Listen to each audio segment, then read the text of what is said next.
जय गुरुदेव।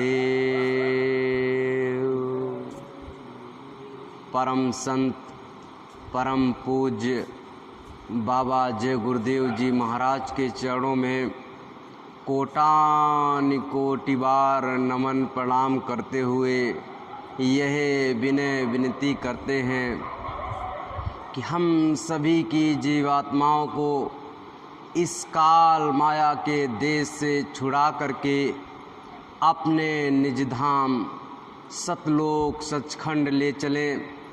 साथ ही साथ पूज्य महाराज जी के चरणों में कोटान कोटि बार नमन प्रणाम करते हुए यह विनय विनती करते हैं कि हम सभी जीवात्माओं पर अपनी दया दुआ बनाए रखें।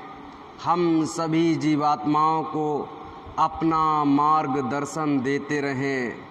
जय गुरुदेव।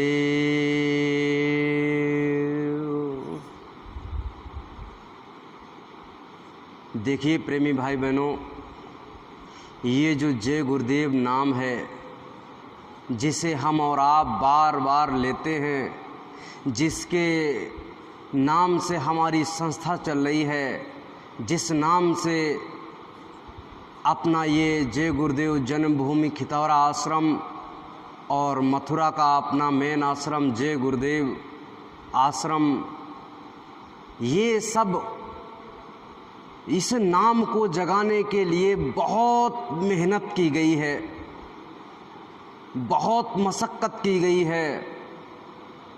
इस नाम को लेने में हमको और आपको बिल्कुल भी हिचकना नहीं है।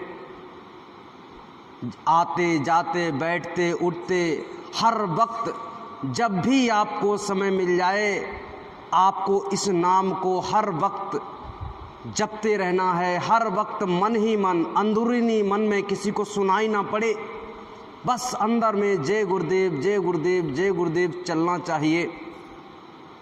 कभी कभी क्या हो जाता है कि जय गुरुदेव जब यहाँ बोला जाता है तब भी कुछ लोग जय गुरुदेव नहीं बोल पाते। ये बड़ी विडंबना है कि जिस नाम का जहाज हमारे आपके लिए लगा दिया गया कि ये जय गुरुदेव नाम का जहाज आपके लिए गुरु महाराज ने लगा दिया। गुरु महाराज ने कहा एक जहाज आपके पास में पहले से लगा हुआ है, वो है स्वार्थ नामक जहाज, जिसके लिए हम लोग इस शरीर के लिए, इस दुनिया के लिए, इस जहान के लिए रात दिन सुबह शाम लगे रहते। वो कौन सा जहाज है? स्वार्थ नामक जहाज है, केवल यहाँ के लिए। और गुरु महाराज ने एक और जहाज आपके बगल में लगा दिया, कहा ये जहाज तो केवल कुछ दिनों के लिए है और इसके बाद में भवसागर में डूब जाएगा। लेकिन एक जहाज ऐसा लगा दिया गया जिस पे अगर आप बैठ गए तो उड़ा कर के ले जाएगा, वो डूबेगा नहीं, आपकी जीव आत्मा को बचा कर के ले जाएगा अपने निजधाम सतलोक सचखंड। उस जहाज का नाम है परमार्थ। क्या है? परमार्थ। परमार्थ का मतलब होता है इस जीवन का परम अर्थ, यानी यह जीवन, यह मानव जीवन हमको क्यों मिला, इसका अर्थ है परमार्थ। और उस परमार्थ का एक नामक जहाज आपके बगल में लगा दिया, इस पे आपको बैठ जाना है और ये जहाज आपको अपने घर सतलोक सचखंड पहुंचा देगा, जहां पर न दुख है, न सुख है, न पीड़ा है, न दर्द है, न ही किसी प्रकार का काम करना पड़ेगा, कुछ नहीं, केवल आनंद ही आनंद है। केवल आप वहां रहिए, घूमिए, एक एक मिनट में, एक एक सेकेंड में हजारों किलोमीटर के महल बन जाएंगे। हीरे मोती जवाहरात के खाने के लिए अमृत, पीने के लिए अमृत, इतना स्वादिष्ट कि अगर उसका कहीं आपको नामो निशान यहाँ पर अगर सुई के नोक के बराबर भी आपको यहाँ पर स्वाद इसका मिल जाए तो आप जो है इस दुनिया को छोड़ दोगे। इतना स्वादिष्ट प्रेमी भाई बहनों, इतना रस अंदर में भरा पड़ा है, बस उस रस को लेने की आवश्यकता है, उस रस को केवल अनुभव करने की आवश्यकता है। तो इस जय गुरुदेव नाम को गुरु महाराज ने इसके लिए अपना बचपन जला दिया, अपनी किशोरावस्था जला दी, अपनी जवानी जला दी, अपने पूरे जीवन की कमाई को लगा करके इस जो है नाम को जगाया है, ये जय गुरुदेव नाम। ये कोई नया नाम नहीं है, सदियों से चला आ रहा यह नाम। रामकृष्ण नहीं थे तब भी ये नाम था, ब्रह्मा विष्णु महेश नहीं थे तब भी ये नाम था, ये जहान नहीं था, ये दुनिया नहीं थी, ये ब्रह्मांड नहीं था, ये चांद तारे, ये पृथ्वी नहीं थी, तब भी ये नाम था जय गुरुदेव नाम। ये कोई नाम कोई नया नाम नहीं है, सदियों से चला आ रहा सनातनी नाम है ये। और इसी नाम को गुरु महाराज ने दोबारा से जगा दिया, दोबारा से इसमें ताकत भर दी, दोबारा से इसकी डेट बढ़ा दी। जैसे ये अपनी गाड़ी है 5 साल की वैलिड है और 5 साल के बाद में ये एक्सपायर हो जाएगी, तो उसकी डेट बढ़ा दी जाती है, दोबारा से उसको बनवा दिया जाता है कागज़ पे कि 5 साल तक और चला सकते हो। पहले जो है इस नाम से जीव आत्माएं भवसागर पार करती थीं, बीच में इसकी डेट ख़त्म हो गई थी, लेकिन गुरु महाराज ने आकर के दोबारा से इस नाम को जगाया और इस नाम की डेट को बढ़ा दिया। प्रेमी भाई बहनों, ये जो आपको परमात्मा दिखाई दे रहा है, जिसने इस जहान को बनाया है, उसने हमको और आपको एक रास्ता दे दिया है कि इस रास्ते पे आप चलिए, और उस रास्ते पे आपको 2 काम मिलेंगे, एक पाप का एक पुण्य का। लेकिन इस रास्ते से एक और रास्ता ऊपर में गया हुआ है जो अपने धाम जाता है, अपने घर जाता है। उसकी दया कृपा हर वक्त हर क्षण हमारी जीव आत्माओं के ऊपर में होती है, लेकिन हम लोग उसको समझ नहीं पाते। उसकी दया का वर्णन नहीं किया जा सकता, वो अनमोल है, आवाज़ है। उसकी दया हर वक्त हमारे आपके ऊपर में हो रही। जिसे गुरु महाराज ने जिस वक्त आपको नाम दान दिया, उसी वक्त से आपको पकड़ लिया कि अब आप इस जो है परम धाम जा सकते हो, आपको रोकने वाला कोई नहीं है। प्रेमी भाई बहनों, उस परमात्मा की दया का अनुभव करना पड़ेगा। उस परमात्मा की दया को हमको और आपको सोचना पड़ेगा कि उसकी दया कितनी हमारी जीवात्माओं के ऊपर में हो रही। ये जो शब्द हैं, इनको आप एक एक करके अपने अंतर में बैठाने की कोशिश कीजिए। इसमें रस नहीं है, लेकिन इसके अंदर जब आप घुसोगे तो इन शब्दों में बहुत बड़ा आपके जीवन का ज्ञान छुपा हुआ है। उस परमात्मा की जो दया है वो हमारे आपके ऊपर में हर पल हर क्षण हो रही, लेकिन हम लोग उसको समझ नहीं पा रहे। एक बार की बात है, एक सच्ची घटना है। एक 80 साल के दादा थे और उनके दिल का ऑपरेशन हुआ। जब उनके दिल का ऑपरेशन हुआ तो दिल के ऑपरेशन के बाद में उनको कितना उनका बिल आया, 80,000, 8 लाख, कितना आया, 8 लाख रुपए। उस दादाजी का जो है 80 वर्षीय दादाजी का दिल का ऑपरेशन हुआ और उनका बिल आया 8 लाख रुपए। बिल को देख करके दादाजी रोने लगे, उनकी आंखों में आंसू आ गए। तो डॉक्टर ने सोचा कि शायद 8 लाख रुपए देख करके दादा के आंखों में आंसू आ गए, शायद ये इतने रुपए दे नहीं सकते। तो उन्होंने क्या किया, तुरंत जो है डॉक्टर ने कहा कि ऐसा करो दादा, रो मत, इधर आओ, मैं इसमें से कुछ रुपए कम कर देता हूँ। दादाजी ने कहा कि बेटा ऐसा है, मैं ये आपके 8 लाख रुपए देख करके नहीं रो रहा। अगर तुम 8 लाख बता रहे हो, मैं 10 लाख देने के लिए तैयार हूँ, मैं सक्षम हूँ, मेरे पास में पैसे हैं, मैं 8 के 10 लाख आपको रुपए दे सकता हूँ, इसमें कोई भी परेशानी नहीं है। डॉक्टर ने कहा फिर क्या परेशानी है, फिर आपकी आंखों में आंसू क्यों आ गए, आपका सक्सेसफुल ऑपरेशन भी हो गया।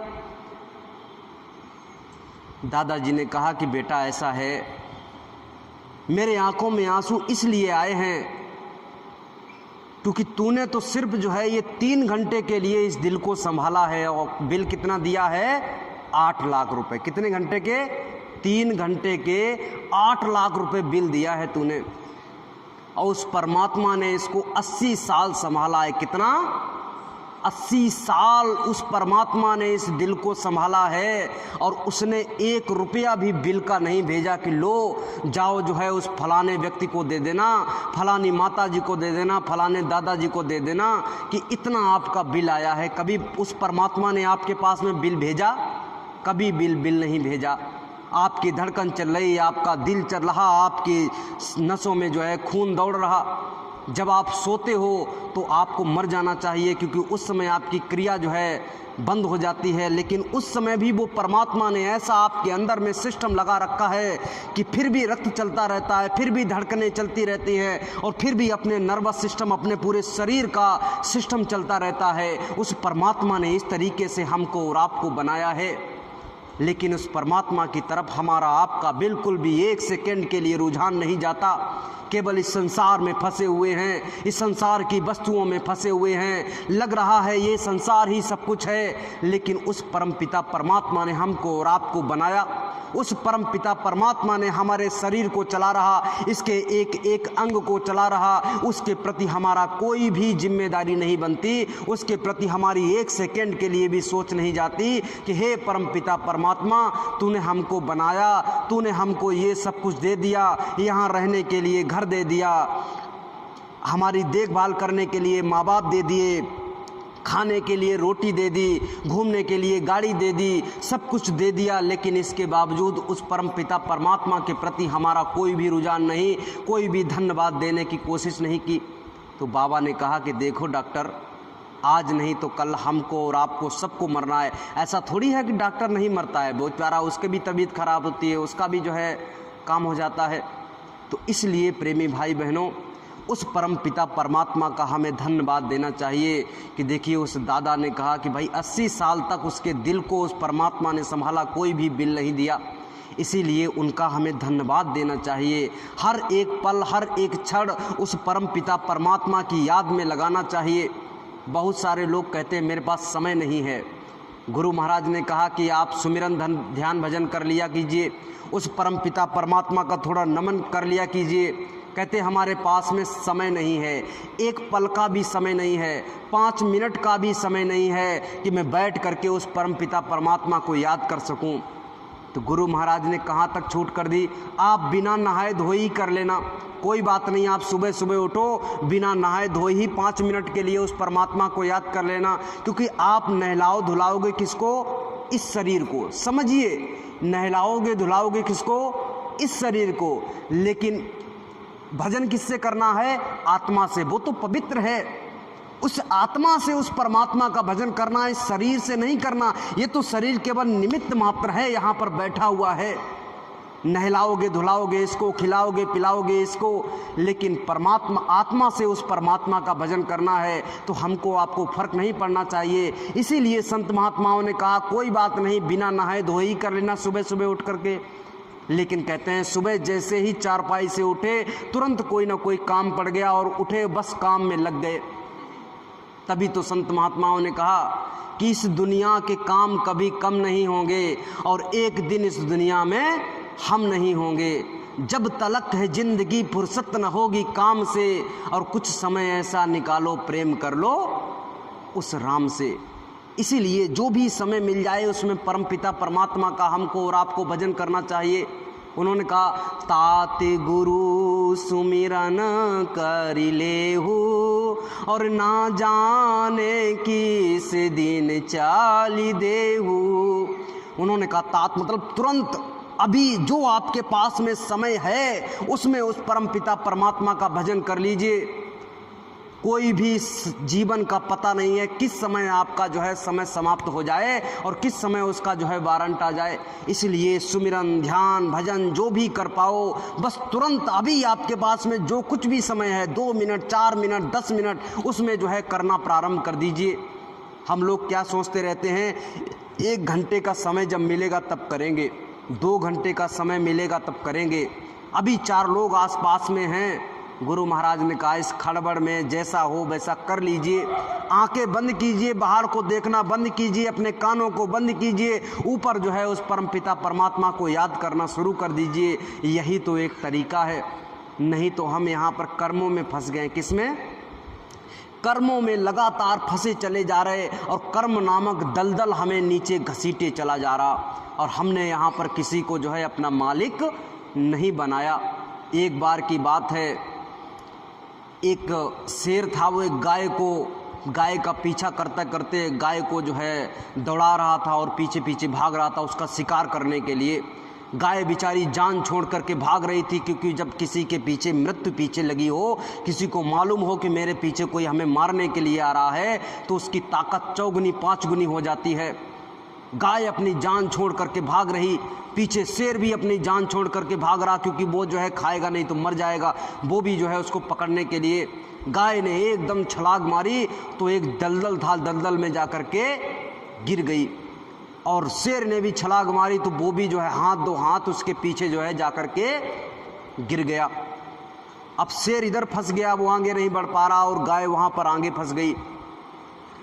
गाय ने शेर से पूछा, अब तो हम आप फंस गए दोनों लोग, लेकिन तुम्हारा कोई मालिक है क्या? गाय ने क्या पूछा शेर से, तुम्हारा कोई मालिक है क्या? शेर ने कहा, नहीं, मेरा कोई मालिक नहीं, मैं स्वयं का मालिक हूँ, मैं स्वयं का राजा हूँ, मैं राजा हूँ इस जंगल का, मेरा कौन मालिक होगा? गाय कहने लगी, ठीक है, तुम तो राजा हो, तुम स्वयं के मालिक हो, तो इस दलदल से स्वयं निकल जाओ, लेकिन हमारा तो कोई ना कोई मालिक है, और जब मैं वहाँ पर चरती हुई उसे नहीं मिलूँगी तो ढूंढते ढूंढते ढूंढते ढूंढते वो मालिक हमारे पास तक आएगा और आकर के हमें किसी न किसी तरीके से यहाँ से निकाल लेगा। लेकिन तेरा कोई मालिक नहीं है, तू तो कह रहा मैं स्वयं का मालिक हूँ, मैं स्वयं ही राजा हूँ, तो अपनी ताकत से निकल जाओ इस दलदल से।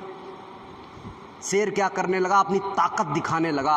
और दलदल का क्या खासियत होती है कि उसमें आप जितने शांत रहोगे उतनी देर तक जीवित रह सकते हो, और अगर आपने ज़्यादा हाथ पैर मारे तो उतनी जल्दी उस दलदल में डूब जाओगे, खत्म हो जाओगे। तो क्या हुआ, गाय चुपचाप ऐसी खड़ी रही, शेर ने ज़्यादा हाथ पैर मारे तो उसमें वो जो है डूब गया। गाय बेचारी शांत एकदम खड़ी रही, तब तक उसका मालिक ढूंढते ढूंढते आया। उसने कहा, अरे मेरी गाय देखो, इसमें चरते चरते बेचारी फंस गई। उसने रस्सी लाया, 2-4 आदमियों को लाया और 2-4 बांस को लाया, उसमें डाल करके और गाय को उस दलदल से निकाल लिया। इसीलिए तो गुरु महाराज ने कहा कि ये संसार दलदल है। क्या है? ये संसार दलदल है, और इस दलदल में आपको अपना एक मालिक बना लेना है। अगर आपने मालिक नहीं बनाया तो आप भी जो है अपने आप के शेर बने रहोगे और इसी संसार में डूब जाओगे। इसीलिए बात में जोड़ देगा, और जब हमारा वहाँ पर कर्मों का हिसाब किताब होगा तो उसके पर्चे को खारिज करके वो यहाँ से निकाल लेगा। वो हमारा वकील का भी काम करेगा, हमारे मालिक का भी काम करेगा, और हमको यहाँ से निकालने का भी काम करेगा। कौन करेगा? गुरु। इसीलिए हम कर्म जो है वो कर्म हमें लेकर के यहाँ से डूबता हुआ चला जा रहा है। कर्म हमें जो है यहाँ से निकलने नहीं दे रहा, और हमको और आपको कर्मों से निकलना है। कर्मों का बड़ा विचित्र मामला है, कर्मों को समझना अति आवश्यक है। एक राजा थे नृग, उनका नाम था नृग राजा थे, और वो क्या करते थे, बड़े धर्मात्मा राजा थे। रोज 10,000 गाय का दान करते थे। क्या करते थे?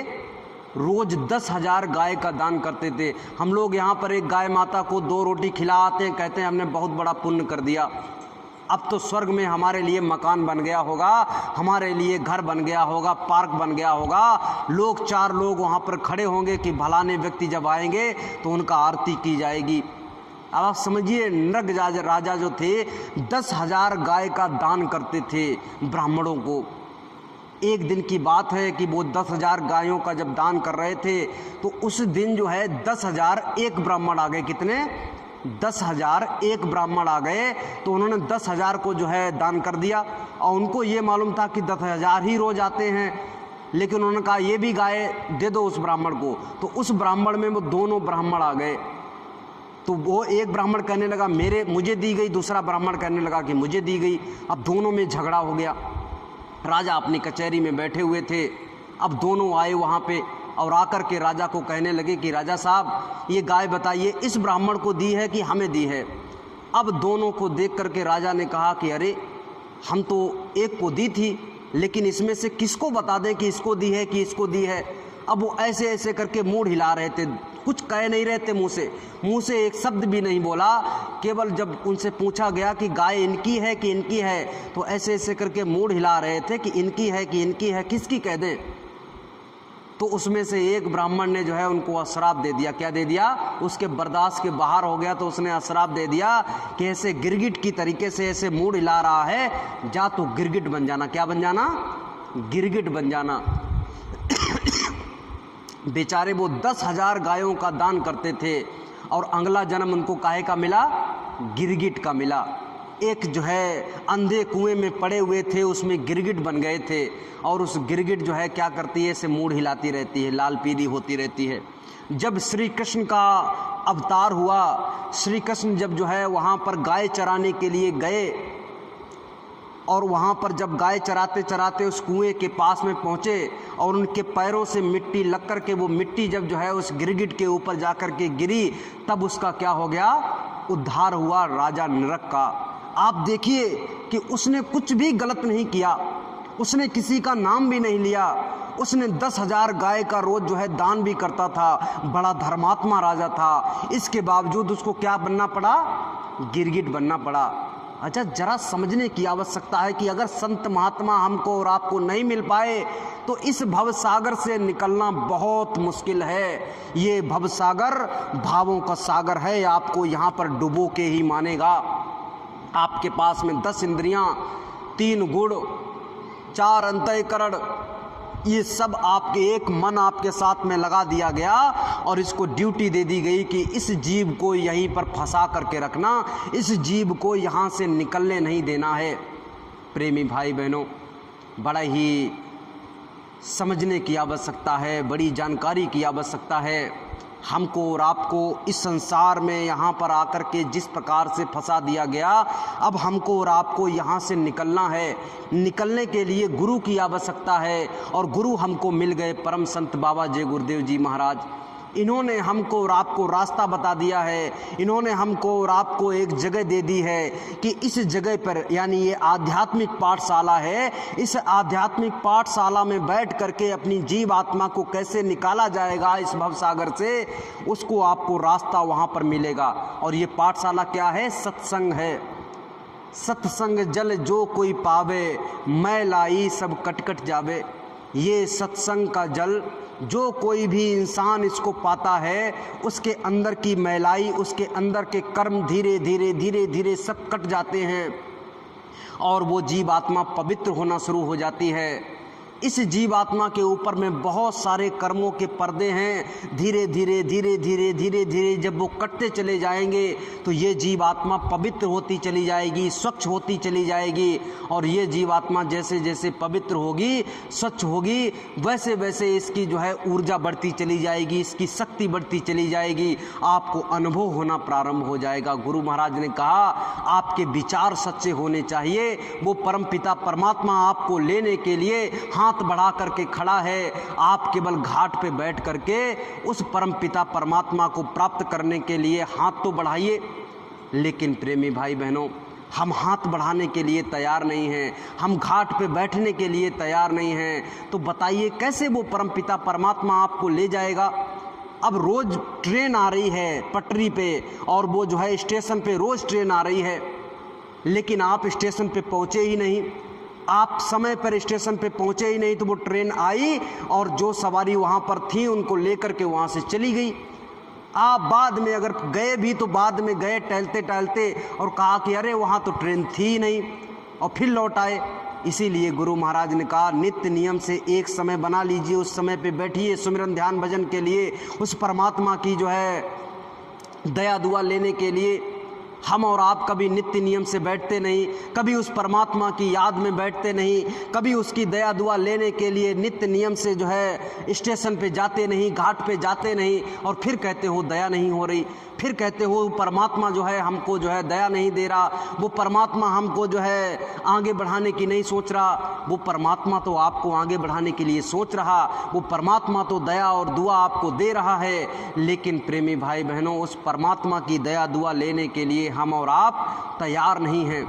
हमको और आपको चाहिए कि उस परमात्मा की दया और दुआ को अपने साथ में लेना है और आगे बढ़ते चले जाना है। प्रेमी भाई बहनों,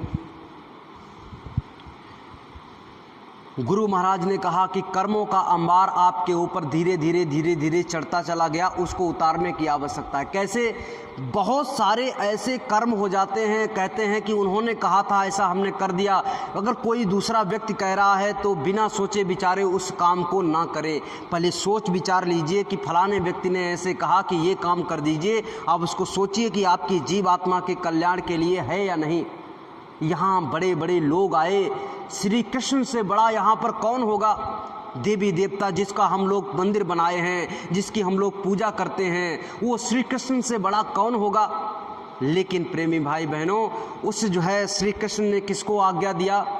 जब महाभारत होने वाला था तो अर्जुन ने जो है कहा, श्री कृष्ण से कहा बीच में रथ खड़ा कर दीजिए, दोनों पक्षों को मैं देखना चाहता हूँ। जब उनका रथ जो है बीच में खड़ा कर दिया गया, उन्होंने दोनों पक्षों को देखा। एक तरफ देखा तो उनके चचेरे भाई, गुरु, तासरी, ऐसे सारे जिन्होंने उनको गोद में खिलाया, जिन्होंने अपने जो है गोद में उनको खिला करके बड़ा किया, वो जो है सारे लोग एक तरफ खड़े हुए। दूसरी तरफ देखा तो अपने खून, अपने भाई, एक ही माँ से पैदा हुए भाई, ससुर। गीता को किसने सुनाया? गीता को किसने सुनाया था? श्री कृष्ण भगवान ने। किसको सुनाया था? सबसे पहले अर्जुन को। उस समय सबको जो है बेहोश बना दिया था, और श्री कृष्ण भगवान ने सबसे पहले गीता किसको सुनाई? अर्जुन को सुनाई। अर्जुन ने पूरी गीता को सुना और कृष्ण ने कहा, वहाँ समझा दिया पूरे तरीके से। उसका जैसे हम लोग कहते हैं, इसका माइंड वॉश कर दिया। क्या कर दिया? इसको अपने बस में कर लिया। तो अर्जुन को अपने बस में कर लिया और अर्जुन को आज्ञा दी कि मारो मारो मारो, जो भी मरेंगे तो हमारे चक्र सुदर्शन से मरेंगे, तुम तो केवल निमित्त मात्र खड़े रहोगे। तो अर्जुन ने कहा ठीक है। उन्होंने गांडीव उठाया और सबको मारा, छल से बल से कैसे भी करके सबको मार दिया।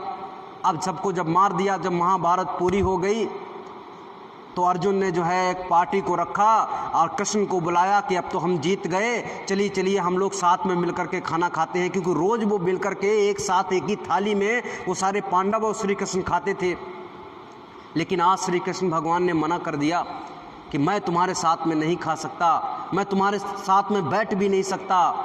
अर्जुन ने कहा ऐसा क्या हो गया? अभी तक तो तुम हमारे साथ में बैठते थे, साथ में चलते थे, सारी बातें बताते, इसको ऐसे मारना है, इसको ऐसे करना है, कल का युद्ध ऐसे करना है, और आज जो है आप कह रहे हो कि आपके साथ हम बैठ भी नहीं सकते। क्या हो गया? कि तुम पे मनुष्य मारने का पाप लग गया। क्या लग गया? मनुष्य मारने का पाप लग गया। उस समय अर्जुन कह रहा था कि हम 14 वर्ष जो है वहाँ पे वन में रह के आए हैं, तो मुझे जंगल में रहने का आभास हो गया है, जंगल में रहने का मुझे आदत हो चुकी है। मैं बाद बाकी जो जीवन बचा हुआ है वो भी जंगल में काट लेंगे, लेकिन जो है मैं लड़ाई नहीं करूँगा, मैं अपनों को नहीं मारूँगा। मैं जंगल में रह करके कैसे भी करके जो है फूल पत्ती कुछ भी खा करके अपने जीवन को गुजार सकता हूँ, लेकिन मैं यहाँ पर जो है मैं मारूंगा नहीं। लेकिन अर्जुन कृष्ण ने उनको जो है समझा के पूरी गीता को बना डाला, इतनी मोटी गीता को बना दिया समझाते समझाते, और अर्जुन को तैयार किया मारने के लिए। और जब उसने मार दिया तो उस पर क्या कह दिया कि तुम पे मनुष्य मारने का पाप लग गया। जब उन पे मनुष्य मारने का पाप लग गया, कहा कि यज्ञ करो। क्या करो? यज्ञ करो। यज्ञ किया गया। वहाँ पर एक सुपच नाम के जो है ब्राह्मण रह गए थे, महात्मा रह गए थे, उनको भी बुलाया, उन्होंने भी भोजन किया और जो है घंटा भी बजा। लेकिन मनुष्य मारने का पाप नहीं खत्म हुआ, क्योंकि मनुष्य मारने का पाप, जो भी हम कर्म करते हैं, कर्मों का अंबार कहाँ पे चढ़ता है? जीव आत्मा के ऊपर में। जीव आत्मा ये बैठी हुई है दोनों आंखों के ऊपर, जहाँ पर माताएं बहनें बिंदी लगाती हैं और हमारे पुरुष भाई जो है जहाँ पे तिलक लगाते हैं, यहीं पे जीव आत्मा बैठी है। और गुरु महाराज ने अपने शब्दों में बताया है कि यहीं पर इसका बहुत बड़ा आकाश है इस जीव आत्मा का।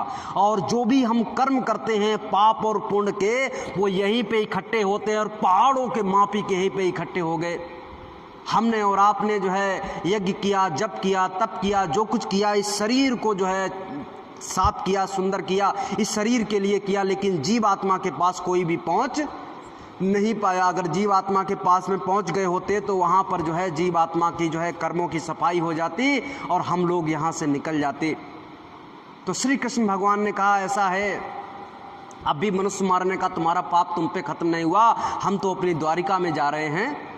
अब तुम क्या करना, बैतरणी नदी में जब तुम्हारी इच्छा पूरी हो जाए राज्य करते करते, तो कहाँ चले जाना, बैतरणी नदी में चले जाना हिमालय पे, और उसमें कूद के गल के मर जाना। तो तुम्हारा जो है, जो ये तुमने कर्म किए हैं वो तुम्हारे खत्म हो जाएंगे। वो गए और वहाँ कूद के मर गए, बैतरणी नदी में गल गए अपनी पत्नी समेत, लेकिन उन पे भी जो है मनुष्य मारने का पाप खत्म नहीं हुआ, क्योंकि वहाँ पर गला कौन गला, शरीर गला, आत्मा थोड़ी गली। और इस मनुष्य मंदिर में बैठ करके उस आत्मा के पाप और पुण्य की गंदगी को साफ किया जा सकता है, वो रास्ता उनको पता नहीं था। तो वो बेचारे गल गए, उनका शरीर गल गया, लेकिन उनके ऊपर से मनुष्य मारने का पाप खत्म नहीं हुआ। कहा गया है कि चारों पांडव नरक गए युधिष्ठिर धाम, और ऐसी कृष्ण की प्रीति आई कौने काम, यानी साक्षात शरीर में थे और उनके साथ में बने रहे, वो जो है कहाँ चले गए, नरक में चले गए। तो जो है मूर्ति, ऐसे मूर्ति की पूजा करते हैं, उनकी क्या हालत होगी वो तो समझ सकते हैं। उनकी गलती नहीं है कृष्ण भगवान की, वो तो अपनी जगह पे अपना काम करने के लिए आए थे, उन्होंने तो किया, लेकिन बिना सोचे विचारे तो अर्जुन ने किया, पांडवों ने किया। उनको समझना चाहिए था कि जो कर्म कर रहे हैं और ये सारे कर्मों का भोग हमें भोगना पड़ेगा, और बाद में भोगना पड़ा। इसीलिए प्रेमी भाई बहनों, कोई भी कर्म करने से पहले विचारिए कि ये जो कर्म कर रहे हैं ये हमारे लिए, हमारी जीव आत्मा के लिए सही है कि नहीं है। इस शरीर के लिए सही हो सकता है, आप झूठ बोल करके कोई माल, कोई रुपया पैसा तो हड़प सकते हो। इस शरीर के लिए तो बड़ा मज़ा आएगा कि इसके लिए मोटर गाड़ी खरीद लेंगे, इसके लिए जगह ज़मीन खरीद लेंगे, इसके लिए दुकान मकान खरीद लेंगे, हर रिश्ते नातों में पैसे बांट देंगे, लोग हमारी वाह वाह करेंगे, वाह वाह क्या बात है, ये करोड़पति बन गया, झूठ बोल करके और धोखा दे करके। लेकिन प्रेमी भाई बहनों, ये आत्मा के लिए ठीक नहीं है, क्योंकि इसका जो है बोझा इस आत्मा को ढोना पड़ेगा, और ये आत्मा बेचारी जो है गंदी हो जाएगी। इसीलिए प्रेमी भाई बहनों, हमको और आपको चाहिए कि इस आत्मा के बोझे को जो है धीरे धीरे करके उतारना है। गुरु महाराज ने जो हमको और आपको रास्ता दे दिया है, इस रास्ते पे जो है धीरे धीरे कदम दर कदम बढ़ते चले जाना है। और ये जो आपको जो है परमात्मा का प्यार है, वो हर समय, हर पल, हर क्षण आपके साथ में जुड़ा हुआ है, लेकिन हमको और आपको महसूस करने की आवश्यकता है कि वो परमात्मा का प्यार हमारे साथ में जुड़ा हुआ है। प्रेमी भाई बहनों, इन्हीं शब्दों के साथ में अपनी बाड़ी को विराम दे रहे, लेकिन ये जो आपको बताया गया है, ये शब्द बताए गए हैं, इनको अपने अंदर में उतारना है, और उतार करके इन पे चलना है, इनको अमल में लाना है, तभी हमारा आपका जो है लाभ होगा। अन्यथा कोई लाभ होने वाला नहीं है। केवल सुन लेने भर से अगर कोई कुछ हो गया होता तो आज बड़े बड़े लोगों ने बड़ी बड़ी कथाएं सुन ली, बड़ी बड़ी कोचिंगें चल रही, स्टूडेंट जो बच्चे होते हैं, विद्यार्थी होते हैं, वो बड़ी बड़ी क्लासों को ऐसे सुन ले, और सुन लेने भर से अगर एंट्रेंस निकल जाता, टेस्ट निकल जाता, तो आज जो है वो ICS PCS उनके लिए उसको जो है कोचिंग नहीं करनी पड़ती, घर से बाहर नहीं रहना पड़ता, और रात दिन उठ करके पढ़ना नहीं पड़ता। प्रेमी भाई बहनों, हर चीज़ को प्राप्त करने के लिए मेहनत करनी पड़ती है। जो गुरु महाराज ने रास्ता बता दिया है, इस रास्ते पे हमको और आपको मेहनत करनी है, और अपनी जीवात्मा को उस परम पिता परमात्मा यानी अपने निज धाम पहुंचाने की पूरी कोशिश करनी है। गुरु महाराज अपना हाथ बढ़ा करके आपको खींचने के लिए तैयार खड़े हैं। आपको इतना है कि आप जो है जाइए और उस परम पिता परमात्मा को अपने हाथ से खींचिए, अपना हाथ उनको पकड़ा दीजिए। इतना तो कम से कम कर ही सकते हैं। अगर इतना भी ना कर पाए, अपने हाथ को उनको ना पकड़ा पाए, तो वो तो हाथ ऐसे किए हैं, जो ऊपर हाथ करेगा उसको पकड़ करके खींच लेंगे, और जो ऐसे मौनी बन करके बैठे रहेंगे उनका कुछ होने वाला नहीं है। इसीलिए घाट पे नित्य नियम बैठना है, अपने हाथ को ऊपर करना है और कहना है कि हे गुरु महाराज, हमारी गलतियों को माफ़ कर दीजिए, हमारे कर्मों को माफ़ कर दीजिए, और लीजिए मुझे खींच लीजिए अपने घर। अपने नित्य नियम से जो है ये काम हमको और आपको करना है। विरह में उनके सामने रोना है, आप उनके सामने विनय करनी है, विनती करनी है। जब बच्चा जब तक रोता नहीं है तब तक माँ दूध नहीं पिलाती है।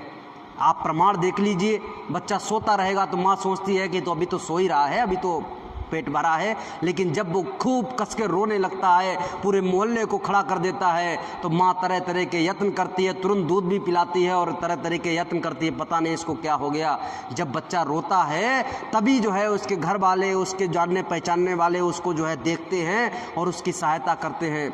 इसीलिए प्रेमी भाई बहनों, हमको और आपको जब रोएंगे, तड़पेंगे, विरह में उसके जो है उस परम पिता परमात्मा से अपनी जीव आत्मा का कल्याण मांगेंगे, तो वो आपकी तरफ निगाह करेगा और आपको जो है इस जो है कष्ट से, इस जो है मृत्यु लोक से निकाल करके अपने निज धाम सतलोक सचखंड तक ले जाएगा। इसीलिए प्रेमी भाई बहनों, हमको और आपको अपने गुरु महाराज के चरणों में नित्य नियम से विरह, प्रार्थना और ये सब कुछ हमको करना है। अब हम अपनी बाड़ी को विराम दे रहे हैं। अगर करने सुनने में कोई गलती हो गई, अनुचित शब्द निकल गया हो तो उसको माफ़ कर दीजिएगा, लेकिन इन सभी शब्दों को अपने जीवन में उतार करके उन पर चलने की आवश्यकता है। बोलिए जय गुरुदेव। अब एक साथ सभी प्रेमी भाई बहन आरती करेंगे। विनय करूं मैं दो कर जोरे, सतगुरु द्वारे तुम्हारे, बीन घृत दीप आरती साजे, दो अखियन मझ धारे, भाव सहित नित बैठी झरोखे, जो हत प्रियतम प्यारे, पग धुन सुनाहु श्रावण ही आपने, मन के काज भी सारे, जागी सूरत पियत चरणामृत, पियत पियत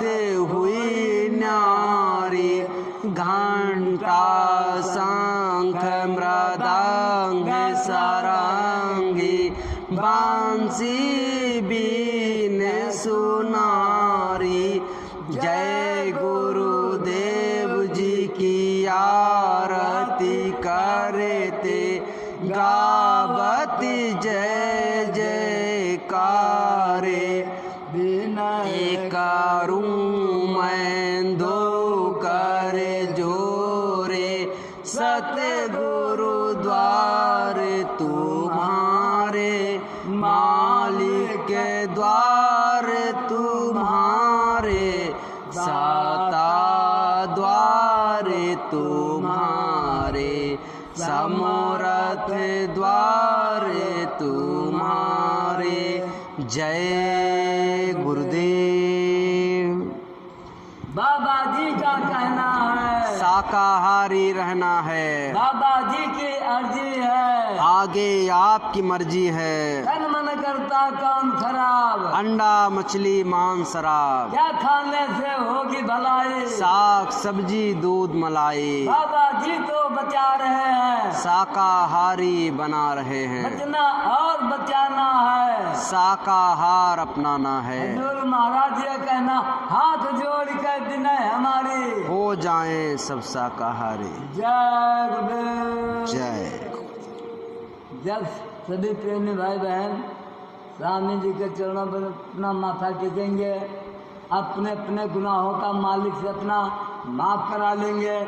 जब सुबह घंटी लगेगी, सभी प्रेमी भाई बहन इसी स्थान पर आएंगे जो महाराज जी ने बताए हैं कि एक एक रुपया गुल्लक नोट डेली निकाल लिए, तो आप लोगों सभी प्रेमियों को निकालना चाहिए। इसी से पेट्रोल आता है, इसी डीजल आता है, इसलिए मालिक ने बताया है कि एक एक रुपया गुल्लक नोट डेली आप लोगों को निकालना है। जय गुरु।